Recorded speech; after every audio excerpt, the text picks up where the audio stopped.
Ketua KPU Hasyim Asyari kembali dilaporkan ke polisi terkait dengan tindakan asusila. Sungguh suatu aduan yang sangat memalukan dan menjijikkan.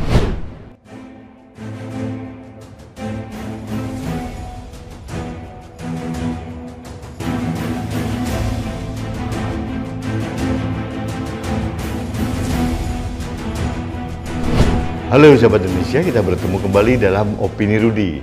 Sahabat Indonesia, jujur hari ini saya geli aja itu membaca berita dari media mainstream bahwa Ketua KPU Hasyim Asyari kembali dilaporkan ke polisi terkait dengan tindakan asusila.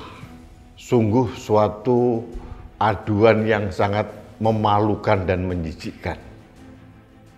Hasyim Asyari dituduh melakukan perbuatan asusila atau penyalahgunaan kewenangannya untuk mendekati perempuan, salah satu panitia penyelenggara pemilu dari luar negeri, PPLN.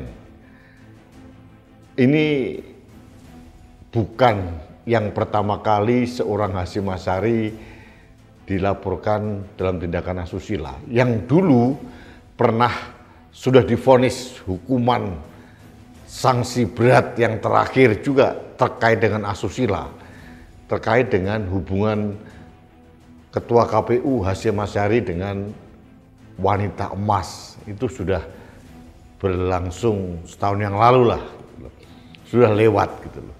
Saya pikir Hasyim Asyari yang sudah berkeluarga ini, yang kebetulan notabene dia juga orang keluarga besar NU sebetulnya, pernah menjadi ketua Ansor di Jawa Tengah dan sebagainya, kapok dengan pelaporan asusila setahun yang lalu dengan wanita emas. Tapi ternyata watak atau karakter itu tidak bisa berubah. Ini yang terjadi dengan Hasyim Asyari.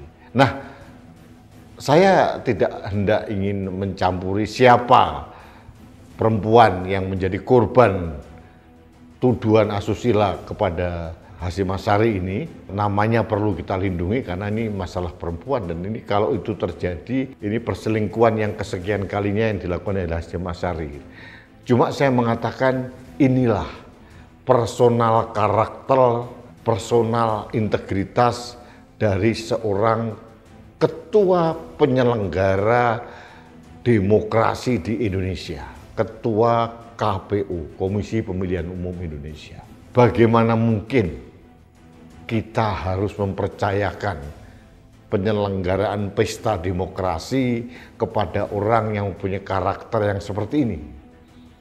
Pelaporan asusila sekali lagi bukan yang pertama kali dilakukan oleh Hasyim Asyari. Dulu pernah, sekarang lagi.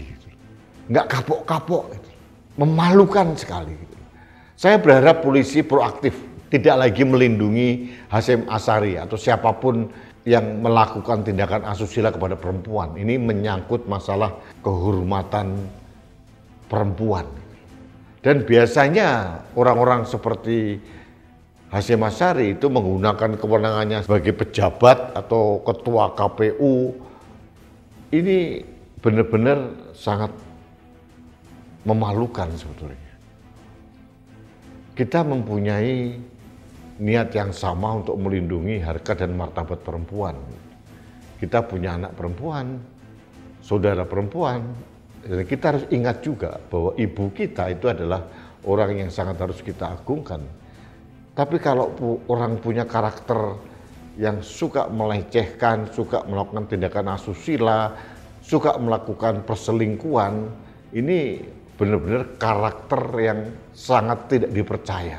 Public trust terhadap orang-orang seperti ini harusnya diperhatikan, diperhitungkan, sehingga orang seperti ini tidak layak mendapatkan jabatan publik apapun, apalagi sekelas penyelenggara pesta demokrasi di Indonesia.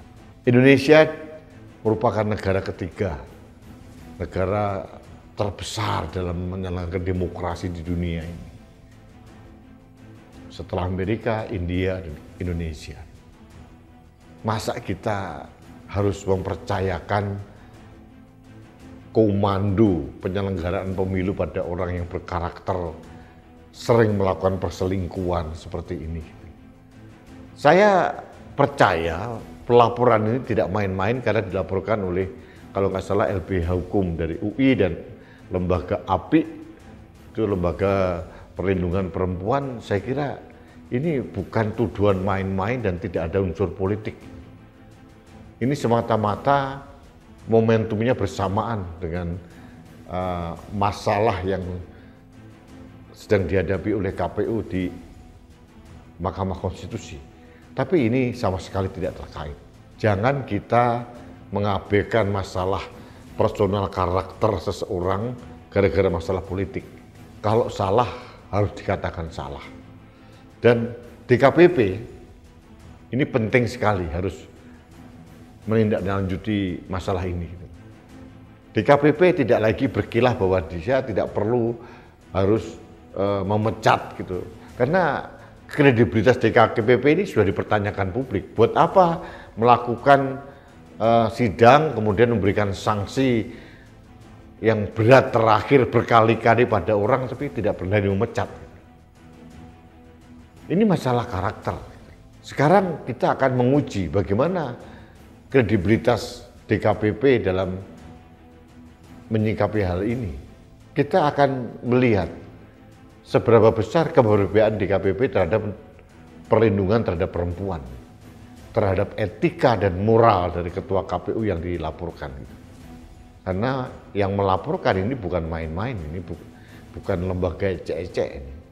Dan ini sama sekali tidak terkait dengan politik. Jadi saya sebagai rakyat berharap DKPP harus segera melakukan klarifikasi konfirmasi karena ini masih dalam bentuk tuduhan, dan korban pun juga dihadirkan. Dan yang paling penting DKPP tidak melakukan atau membuat keputusan banci lagi, keputusan yang seperti macan ompong. Harus membuat keputusan yang mempunyai deterrent effect atau efek jera yang sangat kuat agar siapapun dia, pejabat siapapun dia, tidak melakukan perbuatan-perbuatan asusila atau perundungan-perundungan seksual kepada siapapun dengan menggunakan jabatannya dia. Dan rakyat Indonesia menunggu keberpihakan DKPP terkait dengan perlindungan pada perempuan dan penghormatan terhadap marwah dan kehormatan perempuan. Ini penting sekali, jangan sampai masyarakat khususnya perempuan jadi skeptis terhadap penyelenggara negara, apalagi sekelas KPU, yaitu institusi yang diberikan kewenangan yang luar biasa sebagai penanggung jawab penyelenggaraan pesta demokrasi di Indonesia. Sekali lagi saya menunggu, mudah-mudahan ini adalah akhir dari perjalanan Hasyim Asyari. Harus ada efek jera, meskipun konon katanya dia dilindungi oleh kekuatan besar. Saya tidak peduli. Harus ada sanksi. DKPP harus berani memutuskan. DKPP tidak boleh lagi membuat keputusan yang ambigu atau keputusan yang banci seperti macan ompong. Baiklah sahabat Indonesia, terima kasih Anda telah mengikuti Opini Rudy. Kita bertemu kembali dalam Opini Rudy selanjutnya. Salam satu Indonesia, salam Pancasila, salam Indonesia berintegritas. Saya Rudy Eskambre.